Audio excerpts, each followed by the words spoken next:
అండి. బజాజ్ ఫిన్సర్వ్ స్టాక్‌ని మనం అబ్జర్వ్ చేసి చూసినట్టయితే 2021 కన్నా ముందు డబ్ల్యూ ప్యాటర్న్ ఫామ్ అయింది. మీరు గమనిస్తే ఆల్ టైమ్ హైని టచ్ చేసింది 1917 అనేది. ఒక మంచి సపోర్ట్ 495 కింద తీసుకుంది.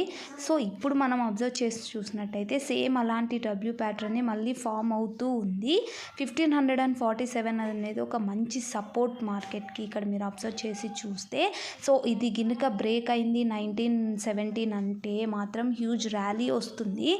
సో ఒక కన్ను ఈ స్టాక్ మీద వేసి ఉంచండి, ఖచ్చితంగా అబ్జర్వ్ చేస్తూ ఉండండి. ఎందుకంటే 1917 అనేది ఆల్ టైమ్ హై, అది కాక పర్టికులర్ 1547 అనేది మంచి సపోర్ట్ ఏరియా. ఈ సపోర్ట్ ఏరియా దగ్గర నుంచి క్యాండిల్స్ కూడా మంచిగా ఫామ్ అవుతూ ఉన్నాయి.